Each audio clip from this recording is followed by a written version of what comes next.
Elenique Marie. With me, the beautiful, unforgettable Crystal Ann Compton. And today, people, if you saw last week's show, you will know that we are tackling chapters 5 and 6. Ooh, ooh, ooh, ooh. I don't even know what to do with that. of the Kybalion. Of the we Kybalion, yes. Yes, chapters 5 and 6, and we just want to start by saying Mm-hmm. it's a lot, honey. It's Mm-hmm. overwhelming. Yeah, And I felt like I was um taking a college course, yes. writing a college paper, trying to figure out, like, what are you really saying? Tell me like I'm 5. What are you saying? Because I don't understand what you're saying. But like I was able to work with the content, and I think feel my way groping to Grappling try and find what holding these on. three Oh, initiates are trying to yes. tell us. Mm-hmm. But I think that I think we've got some good things to talk about. And I'm here's the thing: excited. if we don't know, I'm not going to pretend like I know. I'm going to Me be the neither. first person to tell you I have no idea. And also, I'm not going to pretend to put a spin on anything that this book is trying to say. First of all, the book says, please don't ever do that. This, if you Yes. understand, if you're ready for it, like the teaching is self-evident. But I'm going to try and simplify, though, to the best of my ability, concepts which I find to be outside of my ability. I I mean, love it. not really. I mean, I'm not dumb, but it's just some of this is a bit much, Elenique. It's very complex, and it's been a while since I felt this dumb. Me too. So it was a good Congratulations. feeling. It was a good feeling. Thank you. Yeah, I was really. I mean, I was shocked at what I was having to do to just stay with the sentences, and keep it together and understand. But I think that's what they hinted at in the first couple chapters. They said, Hmm. this is something to study. This is not something to read. And not only to study, but to experience and to allow for it to take root and then to show up in your life as you are ready to understand. Right. Because he said that thing, those who have eyes, those who have ears to listen will hear the words of them. I don't Hmm. remember the quote, but Hmm. I think that's what they meant. We're supposed to get it in bits and pieces. It's not supposed to just wash over you and you're like, okay, got it. Right. I mean, This we're only reminds, talking about God, right? right, Understanding who God. is So, unknowable. right. But this reminds me of a story that Trisha Carr told about when she first read The Power of Now by Eckhart Tolle. Is it Tolle Mhm. or Tolle? I don't know. I like to say Tolle, but I think it's Tolle. Okay. Anyway, she read it and she's just like, I, it's a decade ago or whenever she read it, a long time ago. She's like, I don't know what I'm reading, but I'm just going to keep reading this. But she said over the decade, like she would notice little epiphanies happening in her life. Oh, that's what he meant. Oh, now I get it. Oh, Yes. I can integrate this now. So this kind of feels like one of those books for me where I'm like, I'm reading it and I can read English. So I can understand it from that perspective. But am I understanding it really? Yeah. And I think in the majority I am, but there are parts that are still, I can't help me. Mm, I'm treading water. trying to find You my just way need a floaty. in a dark room. Well, why don't we just jump into it? We're starting with Hmm. chapter 5, and then we're going to get into chapter 6 of the Kybalion.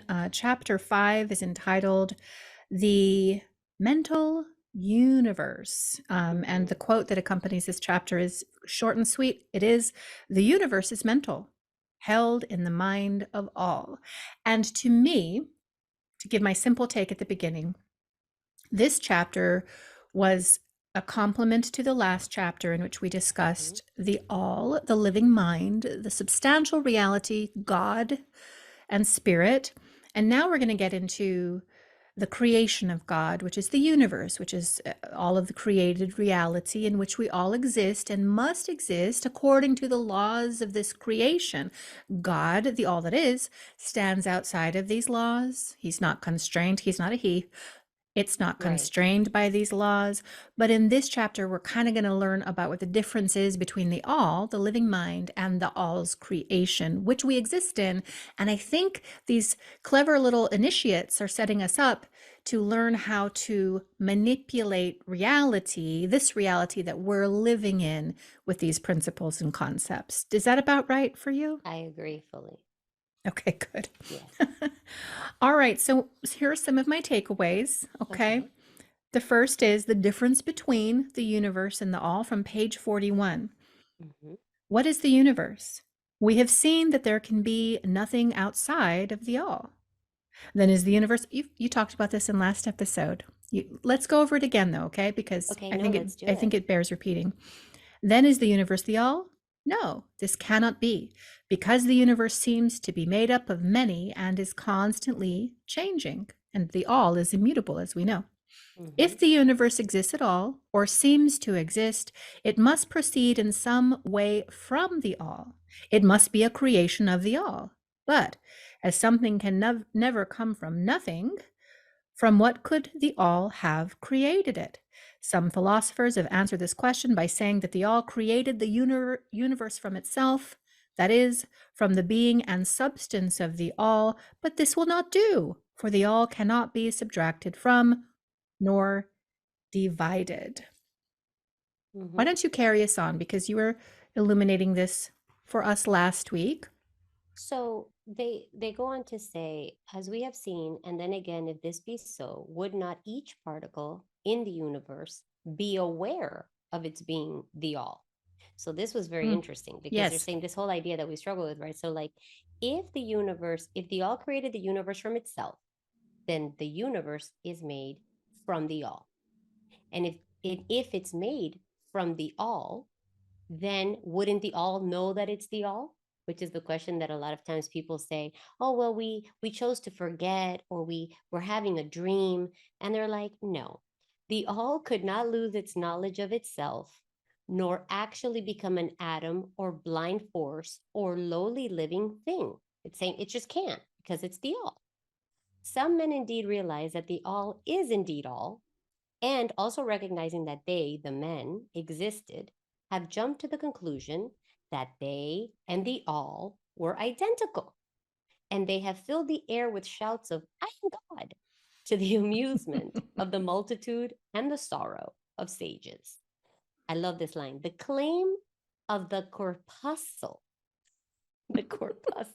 that would be modest in comparison. That's how ridiculous they think the claim that we can claim that we are the all.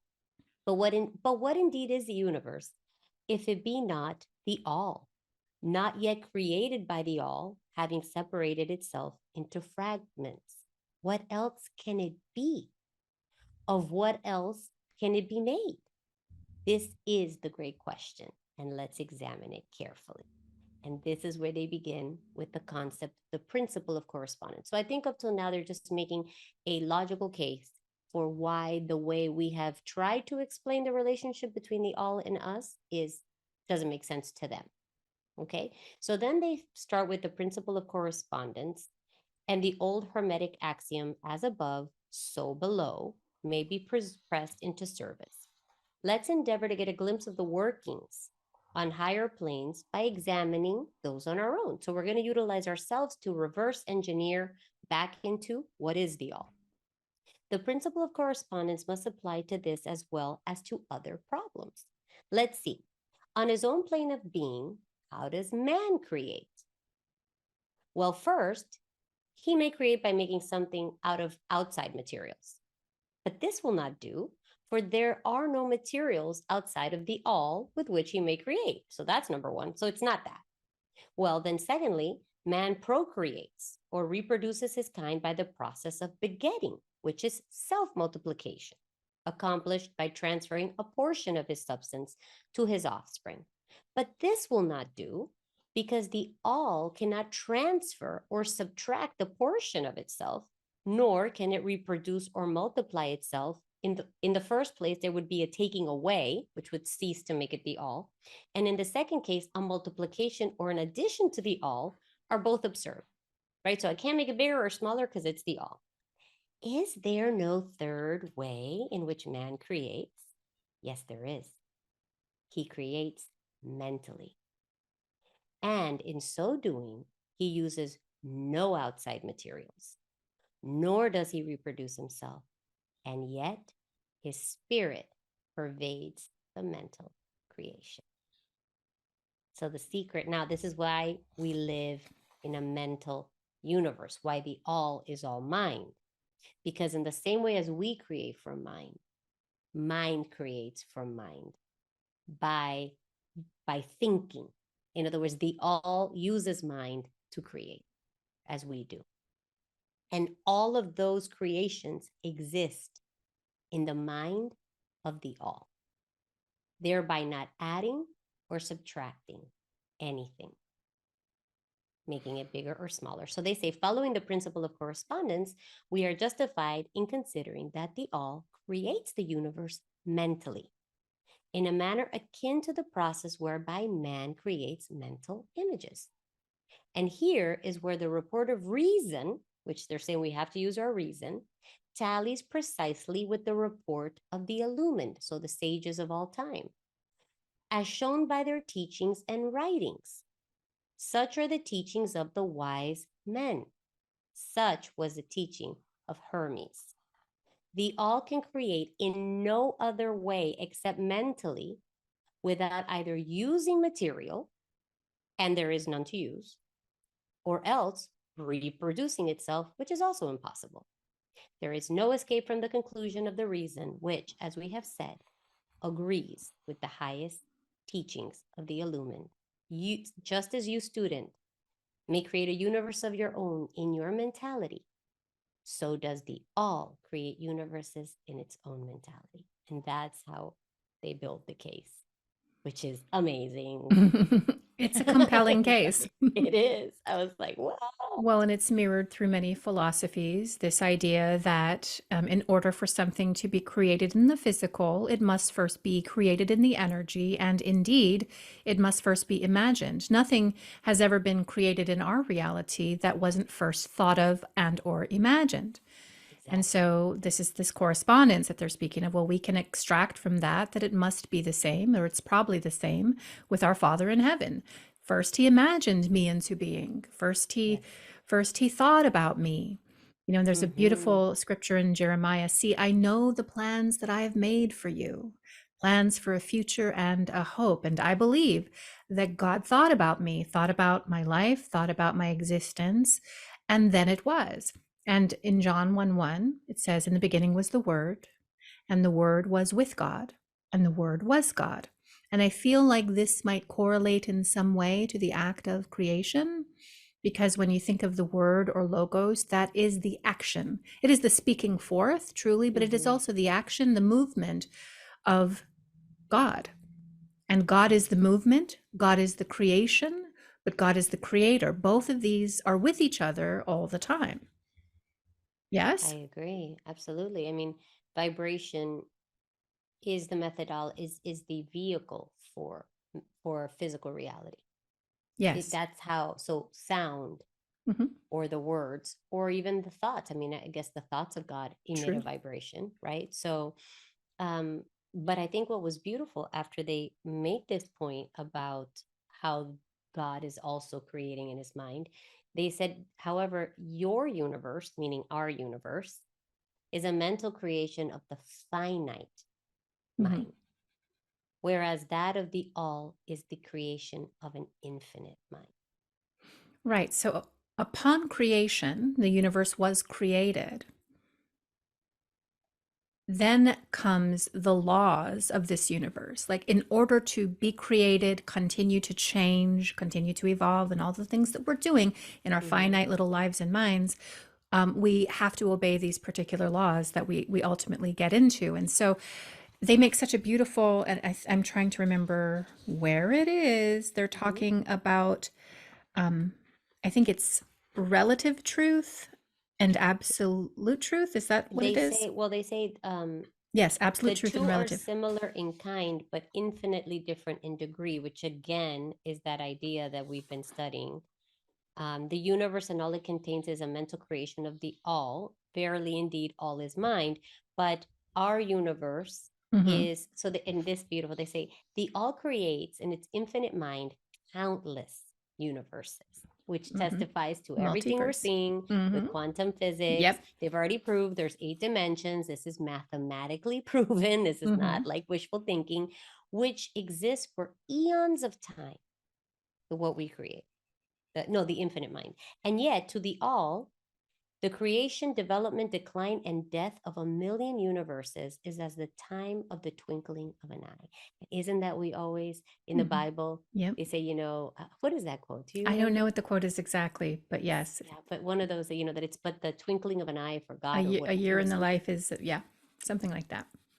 The infinite mind of the all is the womb of universes. Oh, and then we get into gender stuff. But yeah, Yes. the womb of the universe, the infinite is the womb of the universe. Right. And the universe is that which is created. And the universe is a mental universe operating under Yes. these laws of mentalism as established in this book. Yes, absolutely. So I feel like this is something we need to digest here, Okay. because we've just gone through a proof, or what they've set up as a Mm-hmm. proof, for why the universe is in the mind, why it must be, why the all is mind. It's all mind, and we are in the mind of God, essentially, or the all, or spirit, Mm-hmm. or whatever you want to call it. Um, and why, as adjuncts to that, or as creations of it, we need to create in the same fashion. Right. And by tapping into the way in which that energy moves and works, we can then actually affect our physical reality, Mm-hmm. to the extent that, and this is pretty much the only place where we can affect, because I think they make a distinction that we are, that the all is creating on the higher plane.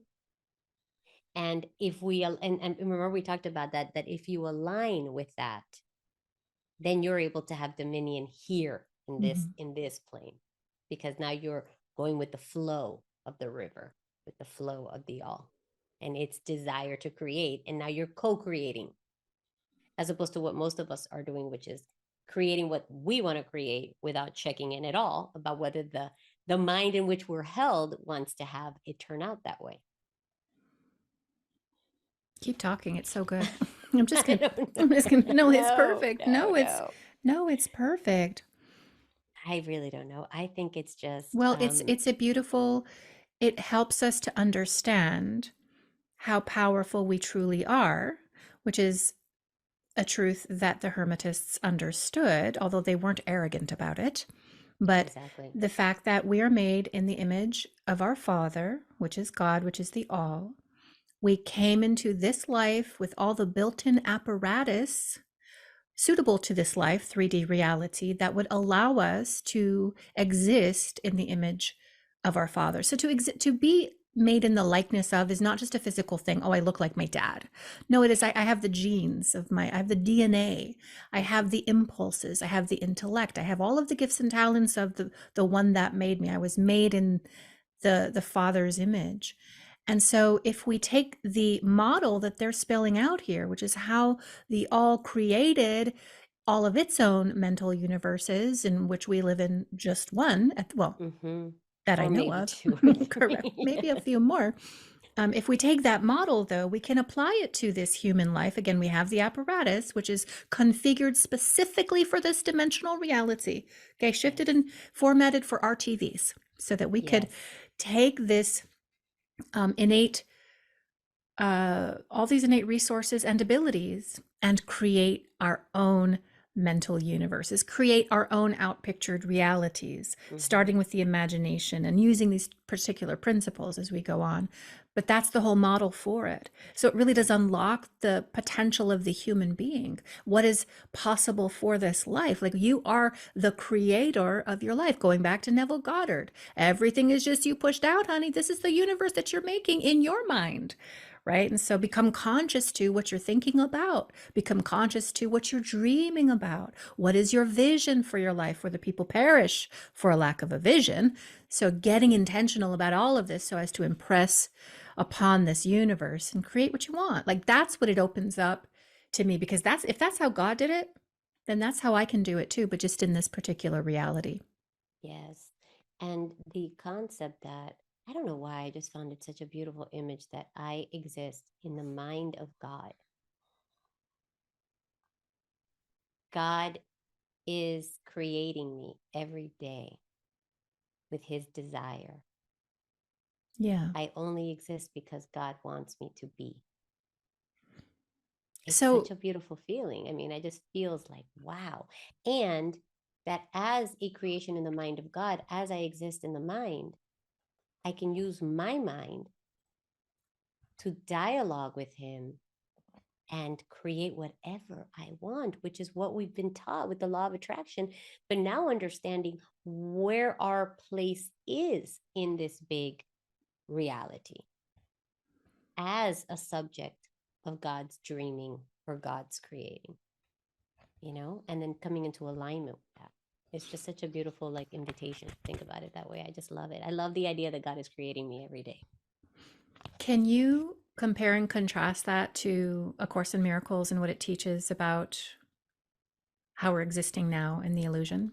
So, Can you make any like comparisons that would well, A complement Course what in we're Miracles subscribes a lot to the idea, just like in Hinduism, and this concept of Maya, that this whole world is finite, and therefore what is eternal can never pass. So if it passes, it's not eternal, which is what they're teaching us here, right? They're like, well, the worlds you create end. The worlds God creates don't, unless he wants them to, right? Because he's the all, he, she, mother, father, because they start to go into that now. So in A Course in Miracles, the idea is you are at home in the beingness of God all the time, but you're dreaming that you're here on this illusion, this matrix, this program that you've created because you decided you wanted to create on your own, so which is that what.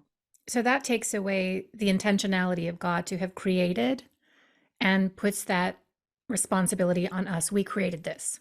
Correct. We created it. And yet it's not really happening, because what isn't happening in the mind of God isn't really happening. So all we're creating is a dream.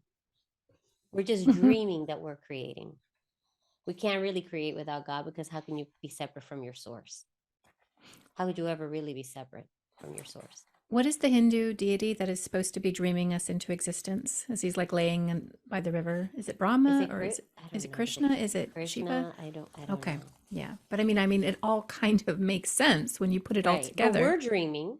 Right. And according to this, so is God, Hmm. because he's dreaming us in the infinite mind. Right. So we're dreams inside a dream, inside of God. Isn't that crazy? That is crazy.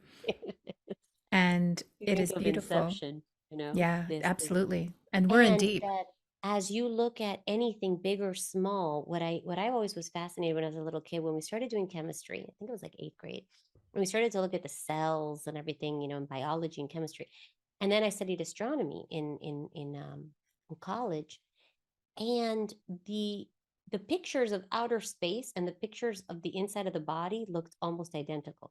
Like if you look at nerves and the nervous system, sometimes they look just like you're looking at a supernova, or Hmm. some sort of star system, and even the colors, even Hmm. so it's like inside outside, outside inside, all the same. Mini version, big version, degrees, but all one thing. Isn't that crazy? Yeah, it's beautiful. I love it.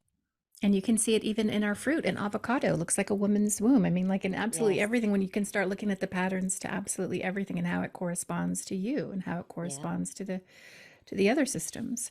In this chapter, we also get into God being genderless, right? Yes.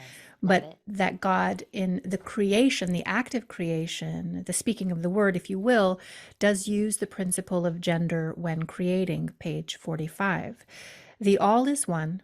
The two aspects of masculine and feminine are merely aspects of manifestation or creation, which I think is an important Mm-hmm. distinction to make. So, masculine and feminine are aspects of manifestation. The teaching is that the masculine principle manifested by all the stands, by the all, sorry, the principle manifested by the all stands in a way apart from the actual mental creation of the universe. it projects its will toward the feminine principle, which may be called nature, whereupon the latter begins the actual work of the evolution of the universe, from simple centers of activity on to man, and then on and still higher, all according to well established and firmly enforced laws of nature. You may think of the masculine principle as God, the Father, and of the feminine principle as nature or the universal mother, from whose womb all things have been born. And upon Mm-hmm. reading that, I definitely made the correlation or threaded that back to Neville Goddard talking about the principles of manifestation being the conscious. They're triune, they're the trinity nature of us, made up of the conscious, which is our thinking self, that part of ourself that envisions and imagines. And then the subconscious, which is that female part of us, which is the womb of our creation, our little g God creation that Mm-hmm. comes from our subconscious. And then the feeling, how we feel ourselves to be, the belief, what is possible, being intuiting and being in alignment with the all, that Mm-hmm. feeling of ourself, like the more in alignment we can get with the all, the more we can pull down, embody the all and this feeling of self, and also get a vision in our mind for what we want to create, the more we impress the subconscious with this, and she creates it. So it makes it, there's a lot of different similarities, macro to And this micro. reminded me of, I always say this wrong.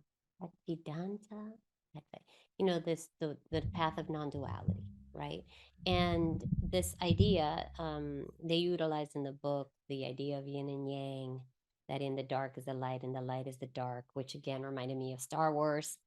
But um, and this whole concept, right? That the masculine principle action, feminine principle receiving, um, you know, are two sides of one thing. They're not two separate things.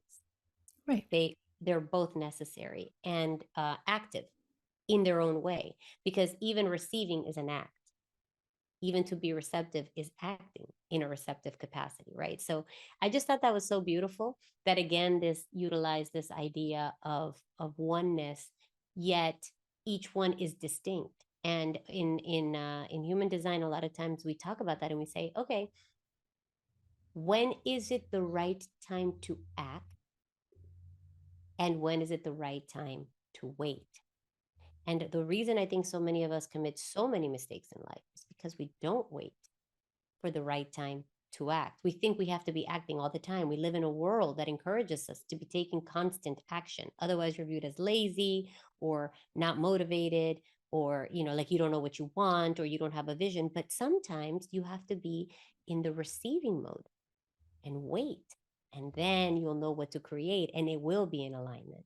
So I Mm-hmm. think this is what I got from this section that I loved, this concept of goddess. And I use a lot that word, he, God, but I've started since reading this to say a lot Godfather, Godmother, so I can honor that in myself, that there are two sides to this God. Mm. I love that. Well, where do you want to move to next? I want to at some point get to the solar system. I know you know what I'm talking about. Yes. But Let's get to the solar system. I think that pretty okay. much what they talk about with the feminine principle and the masculine principles, Mhm. I think are ideas that most of us have encountered, over the course of time. But just always remembering that the all is one and the all is infinite, and that is all that we really need to know about that. I Indeed. think, yeah. Okay, so let's get into the solar system because I thought this was so interesting. On page 46, it says, and even in our own little solar system, there are regions and planes of life far higher than ours, and beings compared to which we earthbound mortals are as the slimy life forms, how dare you, that dwell on the ocean's bed when compared to man. Like that's how we are in comparison Yes. to these other beings. These are beings with powers and attributes higher than man has ever dreamed of the gods possessing. And yet, these beings were once as you, and Mm-hmm. still lower. And you will be even as they, and still higher in time. For such is the destiny of man as reported by the illumined. I love it. I thought that. So that's just getting me in my little cosmic feeling zone Are because you happy? Do you feel the love? I do. I like that because I do Yeah. believe, like, I'm gonna sound so dumb, but like on Venus, like I think that there are beings that exist on Venus. They're just not in our particular frequency, our physical Yes. frequency. I believe that there are many dimensions within each dimension. Like when you Yes. hear about all of these civilizations that just disappear all of a sudden, Uh-huh. where do they go? Well, I think they're still here, but they're existing at a different frequency. They just ascended their material body. They ascended and they're I someplace love else, it. but it looks like this. So when I was reading this, I'm like, oh my gosh, my theories about Venus and Saturn and Mars, they're probably true. There is alien life. We just don't see it because we're like the slimy thing on the ocean floor, I guess. How dare I you? guess so. And I'm okay with that right now. Yeah, I'm it's okay all with that right. because I can feel it. Because honestly, don't you feel it? I mean, you Mhm. feel the infancy of our thinking. I know how much there is to know and how much I don't know of what there Yeah, is to know. So I can sense the newness of me and us as a race, as a human race. And it should just fill us with humility, mm, with humility and just allowing for all that we don't know and being okay and knowing that we will one day, as they promised, understand more and more, but never all of it because the all is the all, right? correct. Well, So the all is is the the all you unless you become the all is the again. you that is existing in the mind of the all with the all therefore? Aren't you no aren't you part of I the am all a then? part of the all and yet not the all. Okay, see, I'm still getting But stuck. maybe. But what I love in that section where they said, and death is not real, Right. even in the relative sense. It is but birth to a new life, and you shall go on and on and on to higher and still higher planes of life for eons and eons of time. The universe is your home, and you will explore its farthest recesses before the end of time. Oh, I Mm, love that. I love that too, and I love the promise of higher because that Yes. implies better. A little bit better than this would be A great. little bit A better. little bit Yes. better than this would be great. Yes. But that we do go on, and it runs counter to so many ideas about when we die, we just go to heaven. We're at the peak existence, at our Well, here's highest your excitement. answer. Hmm. They say at the end, and at the end of the grand cycle of eons, when the all shall draw back into itself all of its creations, you will go gladly, for you will then be able to know the whole truth of being at one with the all. Hmm. So the promise is we will be reunited. We will understand one day after eons and It feels eons like of a long time. time.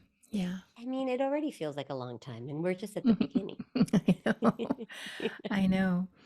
But I love that. I mean, it's just the Yeah. promise of the eternal adventure that we are all on, right? Oh, and when they said within the father mother mind, mortal children are at home. Oh, I I love love that. it. I'm going to put that in my room. I'm going to put it up. Yeah. I'm going to draw it and I'm going to put it within the father mother mind, mortal children are at home. Oh, I like Isn't that that so much. beautiful? Yes, it's It's so comforting. comforting. It's Oh, comforting. Very see? much so. And they Well, say there is not one who is fatherless nor motherless in the universe. I think that brings a lot of comfort to a lot of people mhm. also. People that have lost their parents, people that didn't know their parents, as human beings, it's one of those big emptinesses, right? And I'm very grateful. I still have my parents, but my grandma, I was so close to her and she felt like another mom. And I still miss her, every day, every single day. So this idea that you're never without that mother, that mother of the grandmother, your mother, all the women that have ever cared for you are contained within the mother of the universe. And all the men that have ever been there to Oh protect you my or gosh. stand up for you are contained in the father, in these archetypes. Oh, I love that. Yeah. That feels really good. Makes me want to cry. I don't know why. It Yeah. feels so emotional with that. Yeah. It's true. Thank you. You're Thank you, welcome. God and me. Thank you. Well, do you want to move on to the next chapter? Yes. And Okay. tag, you're it because it's Honey, what threw me for a honey. loop. Um, this one is called the Divine Paradox, and I just reduced it down to how to use and master the Hermetic principles. This is kind of Thank like, you. this is what I think it is about, but like, correct me if I'm wrong. Here is the quote associated with this chapter. The half-wise, recognizing the comparative unreality of the universe, imagine that they may defy its laws. Such are vain and presumptuous fools, and they are broken against the rocks and torn asunder by reason of their folly. The truly wise, knowing the nature of the universe, use law against laws, the higher against the lower, and by the art of alchemy transmute that which is undesirable onto that which is worthy, and thus triumph. Mastery consists not in abnormal dreams, visions, and fantastic imaginings or livings, but in using the higher forces against the lower, escaping the pains of the lower planes by vibrating on the higher. Transmutation, not presumptuous denial, is the weapon of the master. So, that in and of Mm. itself is quite a mouthful, Oh, don't you yeah. think?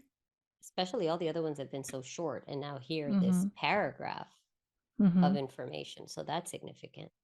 So Yeah. it's saying that the wise learn how to dwell on the higher planes and transmute from the higher plane in order to impress upon the reality of the lower plane, Mm-hmm. as opposed to denying the reality of the higher planes, or that which exists Yes. in the imagination can't be real because it's not physical and tangible. The wise man knows that that which exists in these higher planes of consciousness and dimensionality, that's where the good stuff is. That's where I Yes. want to be if I want to change my 3D reality, right? Exactly. Exactly. And they say something here too at the beginning. They say, this is the paradox of the universe, right? Mm-hmm. Resulting from the principle of polarity, which manifests when the all begins to create.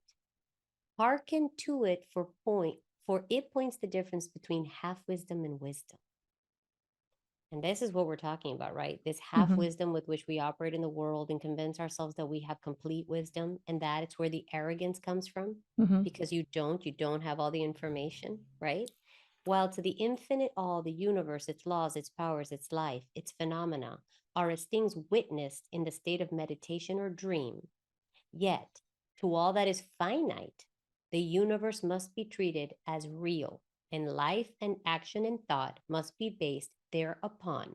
Accordingly, although with an ever understanding of the higher truth. And this I love, because this is exactly where my challenge was with A Course in Miracles, right? Because if the universe is an illusion that we are creating to escape from God, I think what I've seen a lot in course circles is that people are like, well, what's the point of working? What's the point of eating healthy? It's all an illusion. Somebody dies and somebody will tell you, well, they weren't really alive anyway. They're safe in the mind of God. And you're like, well, they felt pretty real to me, right? So I love that it says, yet to all that is finite, this incarnation, us, the universe must be treated as real, and life and action and thought must be based thereupon accordingly, although with an ever understanding of the higher truth. So we may know it is illusion, it's finite, it's not the mind of God, it's not the ultimate creation, and yet we must treat it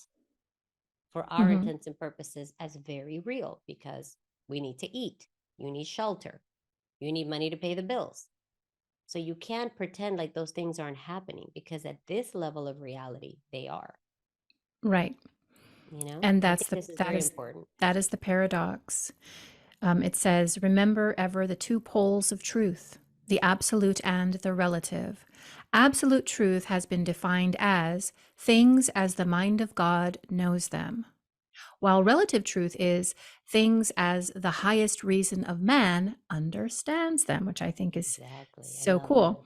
Also, the first thought that comes to the thinking man after he realizes the truth that the universe is a mental creation of the all is that the universe and all that it contains is mere illusion.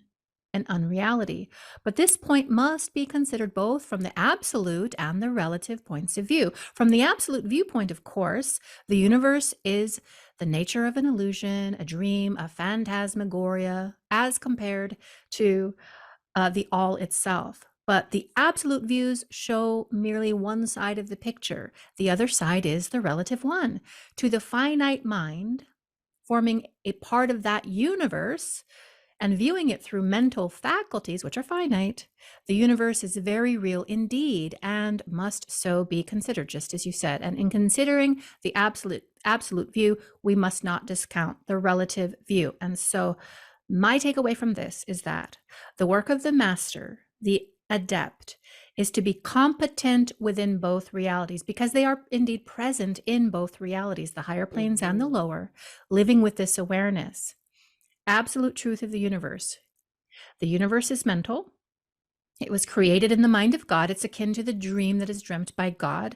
Relative truth of the universe. Upon creation, the universe must obey all natural laws, and we exist within creation, so we must operate by them.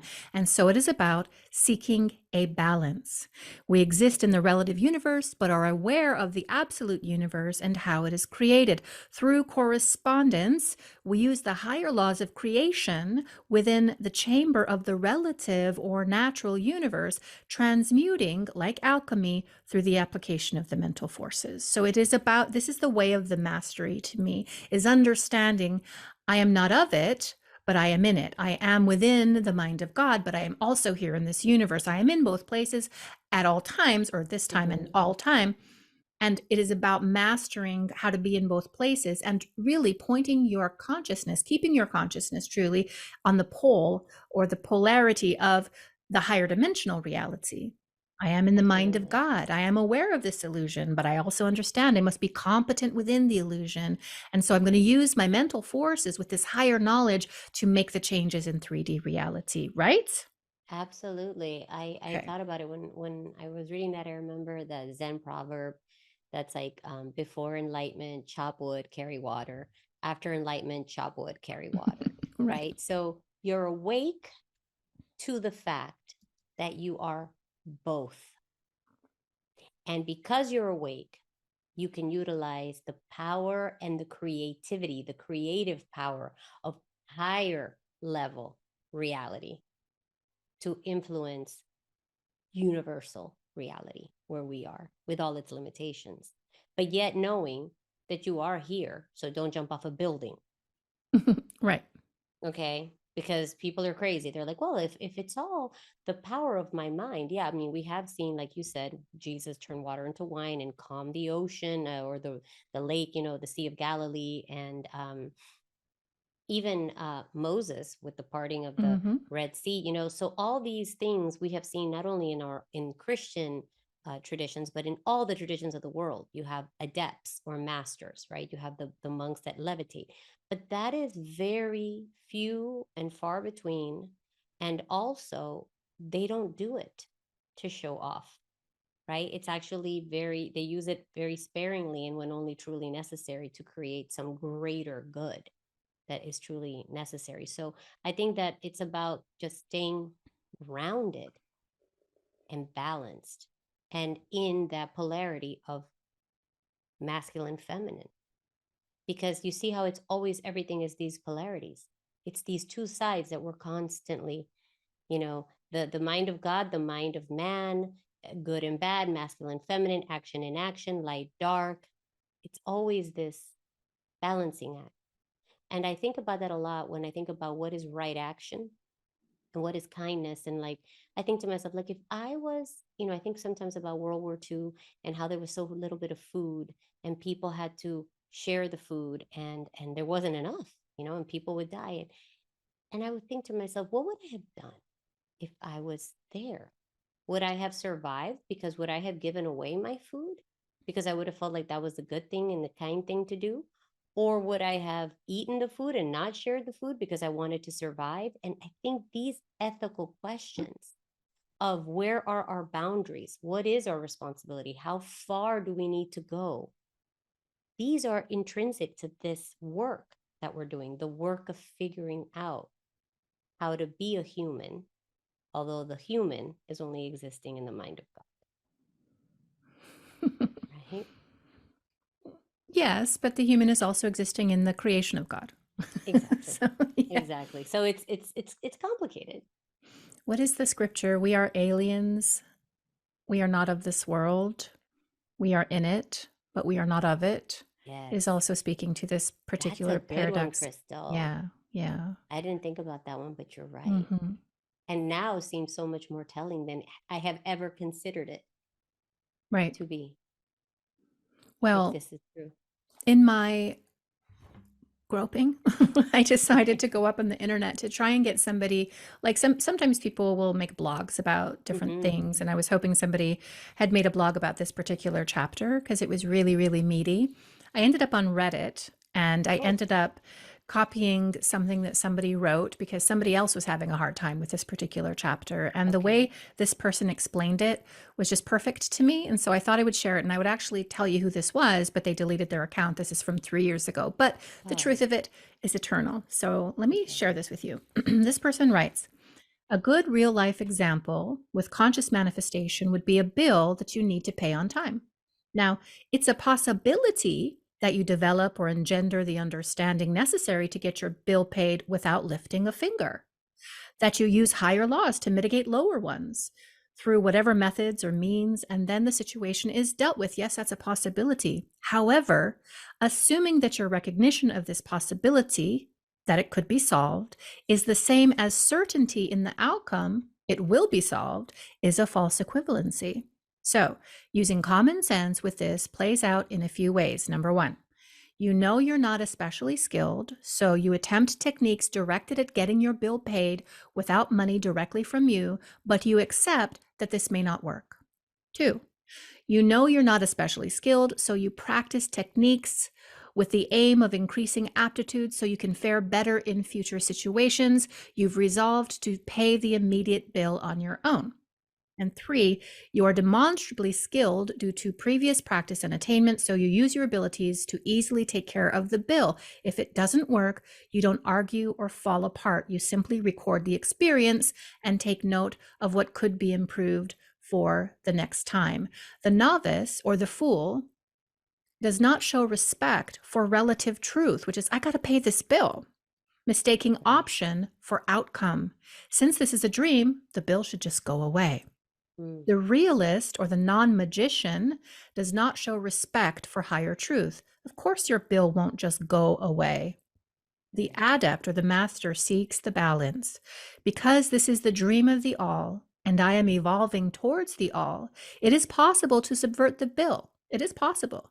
In the event that I am unsuccessful, I will have to deal with it in the usual way. So, the divine paradox simply means balancing your options, which are unlimited, against your outcome or attainment, what your limitations are currently as a finite being.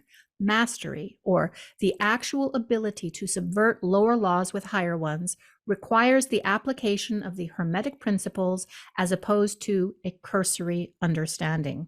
How you choose to go about applying the principles is up to you, and whatever practice you're taking up. The Kybalion is considered a foundational work for many different practices. The only thing successful practitioners seem to have in common, besides an understanding of the principles, is commitment to their practice and perseverance. What do you, Agreed. what do you think about that? Well, I think it's about, that's what I was thinking today when I was doing the meditation. And I was really trying to embody that connection, like to really be there with that father, mother energy without reaching. So I wanted to be in the energy of I'm already one. All my communion with source spirit is effortless. I know what I need to know when I need to know it. I have validation, I have understanding, because I was asking for understanding with this book. All the understanding that I need is given to me. I don't need to push, I don't have to try. I already know it. It's already here. I wanted to have that experience, not of wanting to understand it, but of knowing that I already did. And I Mm, think it's only when we do those practices religiously and consistently, and like they said, if there's a bill to pay, Don't think that because you tried one time to manifest the money, that's you practicing. You know, it's a commitment that, no, like Neville says, even when the outside reality contradicts the seed that you planted, you don't dig it up and look to see if the seed is growing. You just know that it will bloom, and enough practice is what's going to make you a master. Like everything, master cellist practices the cello all the time. Correct. Yes. I think that sums up a lot of this chapter for me. I mean, there are I other agree. parts, and I would, if you want to move us through them, I'm perfectly fine to do that. But I think that that's what it's about. It's about the acceptance of the fact that you are living in the absolute reality and you're also in the relative reality. Like both I things are think true at the same so. time. Yeah. And I think that our goal, even though I think it was hard with the earlier chapters because they're so foundational about this concept of all is mind. And that's hard to explain because you have to go through the proof. So I'm Mm-hmm. hoping that as we progress through it, it will be more actionable, Mm-hmm. and understandable and implementable and less theoretical. But I think for today, I think that that is a good enough grasp on what that was. I And I think hope so that too. people will just digest it and play around with it. Well, let's kind of sum it up to now, like sum it up, Okay. some of the main concepts up until now. Some of the main concepts are mental transmutation, which is like Mm-hmm. alchemy, but with your mind and with your Yes. thoughts and your intentions. And with your thoughts and your intentions, and through your imagination, truly, you are able to occupy higher dimensional levels or planes in order to make actual changes and create and manifest on this particular plane, which would be called a lower plane, through this act of mental transmutation. We've also defined what God is, which is the all, and which is the living mind, the consciousness, but also the animating force behind everything, the substantial reality that underpins all of creation. We've gotten into some of the attributes of God. He's infinite, he's immutable. I forget what the other one is already. Sorry. Immutable, Infinite, uh, all and unknowable. unknowable. Yes. Right, which I have a problem with a little bit. A little bit unknowable, but unknowable in a thinking way. You broke that down so Yes. easily for me. We can't necessarily understand it in a thinking way, but we can feel God and know God in this way. So we understand that God is the consciousness that created all things, but that the consciousness, which we would call the mental universe, which is the product of the creator, comes with its own laws. And these are the laws that we, as human beings, finite beings who are existing in the dream, we are the beings that must obey the laws of the universe or of the creation. And the laws are these principles that we will be getting into, which we've already touched upon, which is everything's mental, right? The Yes. mind is all. And then we're going to get into deeper into rhythm, correspondence, polarities, vibration, and all of this. But so that kind of, and that we're all existing within a divine paradox, right? We are Yes. existing as eternal beings. I believe we are eternal beings. We are existing as a creation of God, but we are also existing within the all, the mind of the all. Some would say I am existing as a God in this actual reality. And that's the Mhm. paradox. It's about learning how to be here physically, but be somewhere else spiritually and in your awareness and your consciousness so that you can manipulate this reality in the way that you would like to as a soul. And that's why I think it makes so much sense, this concept that people have had for a long, long time, that Earth is a training, it's a school. Right. It's a school where you train vibration. It's a school where you train manifestation before they let you loose on the higher planes where you're creating on a bigger scale. You know, it's like a internship. Yeah. You know? Well, in the system of the dimensions of light, and if we're going to buy into this idea of an incremental ascension, like we ascend dimension by dimension or something like that, which I don't actually necessarily believe, but in this system, like for example, on the sixth dimension, that's where sacred geometry dwells and the Yes. patterns of the physical reality. And this is the dimension or the domain of the templates that create outpictured physical 3D reality. So you don't want to let loose finite beings like us who haven't been perfected in certain ways up into higher dimensional realities where we don't know what we're Yes. doing and we're creating crazy patterns that are going to be outpictured in this lower reality. That's not what we want. My son watched, he loves SpongeBob. And in one of the episodes, I think it was like a SpongeBob movie. I don't know how SpongeBob ends up in space. And there's this dolphin, or oh, it's underground, but it's in space. It's under the water, but it's in space. And this dolphin is the watcher. He makes sure that the entire universe is kept, in balance, this universe and all universes. And then SpongeBob's talking to him, and he's like, man, I haven't gone to the bathroom. I haven't been able to take a break and go pee in I don't know how many thousands of years. So SpongeBob was like, oh, it's okay. I got it. I'll watch it for you. And in the time that the dolphin goes to the bathroom and comes back, the whole universe is thrown into like a cataclysm because, of course, he couldn't even do it for 30 seconds. And Right. I think that this that you're describing is a little bit of that, just this idea that the novice cannot create on those levels until they harness the power of their mind, not this Right. mind. Right. Not the brain, but the mind. Exactly. Well, this is a trip. We are It going on an is. adventure. Oh, wow. So the next, I think we should just break it into 2 chapters at a time because, I honey, agree. help me, I Lord agree. Jesus. So the next 2 chapters, which will be what we will be discussing next week, we would really love if you would get the book and get into some of this content with us. I Yes. can't imagine what it's like if you're not reading it. It sounds like the babbling of a couple of crazy Yes. ladies on the internet, honey. Get the Oh, book. God. You can Get the catch book. up. Absolutely. So next week we're doing chapter 7 and 8, which chapter 7 is the all in all. Okay. Can already tell. Get The ready. all inside you. The all in all. Okay. I thought that the Oh, all was separate from the mental unit. Whatever. We'll figure it out. And then yeah. after that, chapter 8, the planes of correspondence. And then we go into vibration and then polarity and rhythm and such. So the all in I love it. all and then I love it. correspondence. That's next week, babe. And I can't wait. It's going to be fun. Me neither. So we're just so grateful you stuck around through all of this. Thank And you. we'll try to make it even more digestible next week, Yeah. assuming we're able to break it down for Right. ourselves. That's assuming a lot. Yes. Well, it has been so much fun. Thank you guys for joining us. Don't forget, you can write us miraculousthinking@gmail.com. If you have book suggestions, we want to hear them. If you want to join our own private community on Facebook, just look up Miraculous Thinking on Facebook or a link in the description. We also have a YouTube channel. You might be watching us on our YouTube channel. Make sure you're subscribed and also leave a comment and a like. It helps us in the algorithm. And if you're listening by pod, please make your way over to YouTube and subscribe and join us there as well. We just want to grow this community because there's a lot of good energy here. And There Elenique and is. I have some cool plans. Elenique, you mentioned A Course in Miracles. We talked a little bit Yes. about A Course in Miracles in this episode, and we are planning to put together a Course in Miracles study group in which we are going to go through the devotional text, the The 365 workbook. Yeah. The workbook. workbook. Workbook. Is there a devotional book too? No, there's a Okay. text, which is 600 and something words.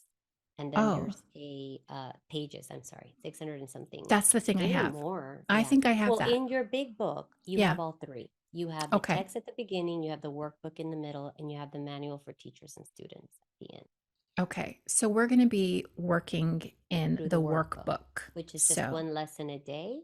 mhm. And there's 365 lessons. So that'll take us through the year. Can you assure us that it's not as complicated as the Kybalion? I can promise you it's not as complicated as the Kybalion. Okay, good. Yeah, but we're going to be launching that in January of 2023. We're going to be announcing it formally in a little while. So watch this space or pay attention or join us in the group, and hopefully you can join us as we go through this. This is intended to be a year-long program. You can drop in at any time, and I just can't wait. Yay. It is going to be so good. All right, guys, until next week, thank you so very much, and we will release you to your day or your evening, as the case may be. Bye, guys.